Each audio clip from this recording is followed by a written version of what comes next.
Hello student, welcome to Daffodils online classes. आज का हमारा टॉपिक है प्रत्यय प्रकरणम। प्रत्यय में मैंने आपको बताया था कि प्रत्यय तीन प्रकार के होते हैं, कृत प्रत्यय, तद्धित प्रत्यय और स्त्री प्रत्यय।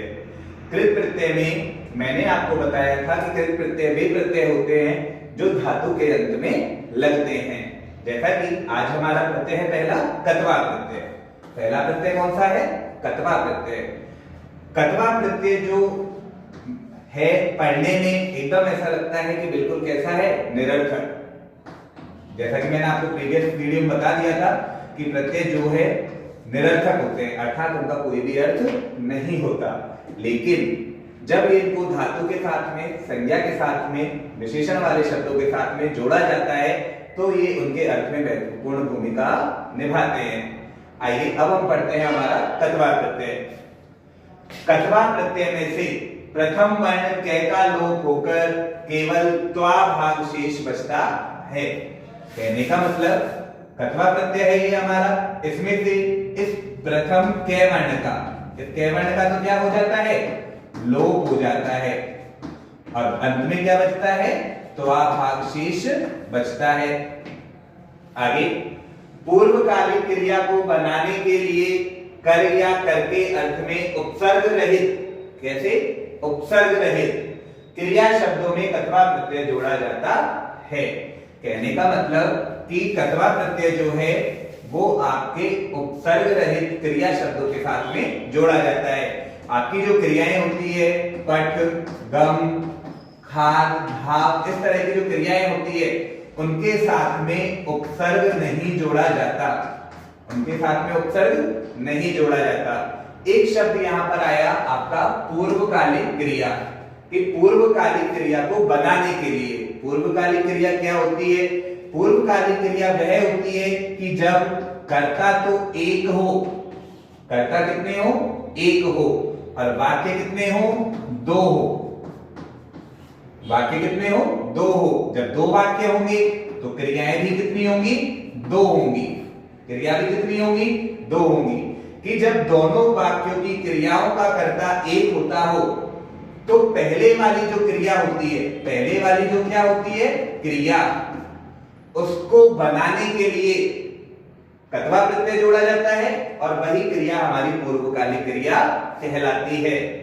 जब हम पहले वाली क्रिया में जब कत्वा प्रत्यय जोड़ते हैं तो उसका जो अर्थ है वो कर या करके इस अर्थ में होता है।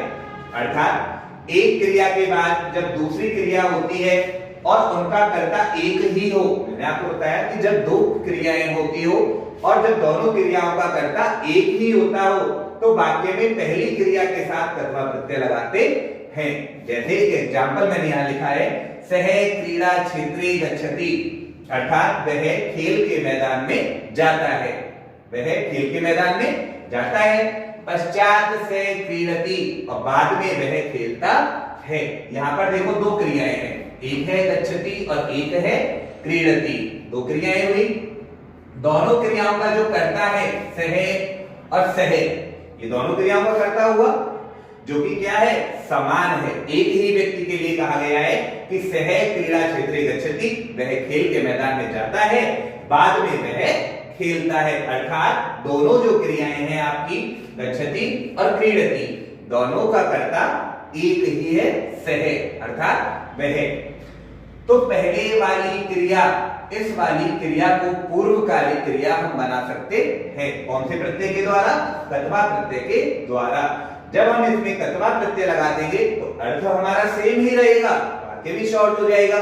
जैसे हमने लिखा सह क्रीड़ा क्षेत्रे गत्वा, देखो गच्छति, गच्छति के अंदर जो धातु है वो आपकी कौन सी धातु है, गम धातु है।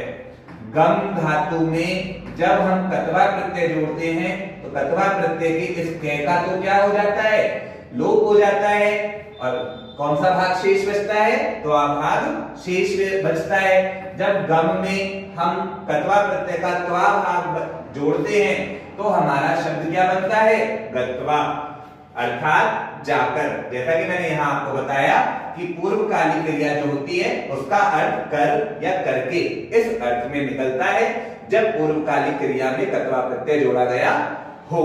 तो यहाँ पे कर या करके अर्थ आ रहा है गत्वा, अर्थात जाकर या जाकर के।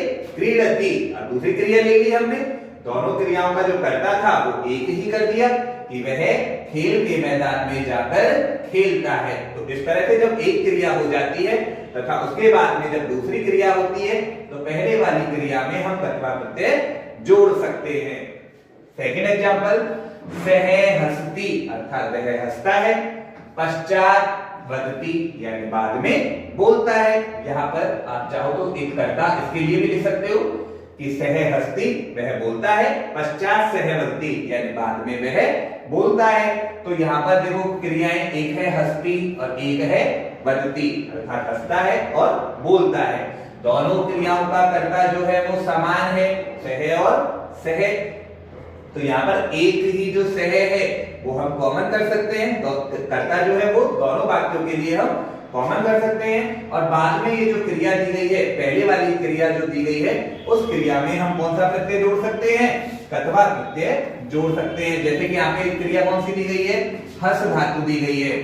हस धातु में जब कत्वा प्रत्यय जोड़ते हैं तो हमारा शब्द बनता है हसित्वा।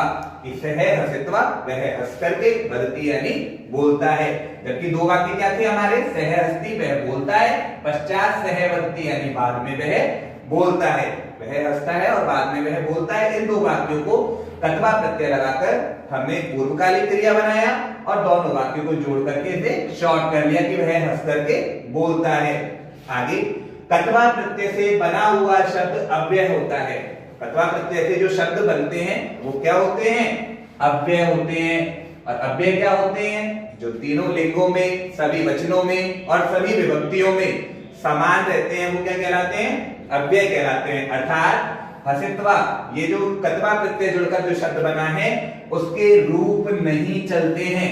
कत्वा प्रत्यय से बने हुए शब्दों के रूप किसी भी लिंग में नहीं चलते, वो जैसा है वैसा का वैसा ही रहता है। चाहे इसके साथ में कर्ता एक वचन का, पुल्लिंग का, कैसे भी लिंग का हो, कैसे भी वचन का हो, लेकिन ये शब्द वैसा ही रहेगा, इसके रूप में कोई परिवर्तन नहीं होगा। कुछ अन्य धातुओं के साथ में कत्वा प्रत्यय के उदाहरण, जैसे मैंने लिखा क्री प्लस कत्वा।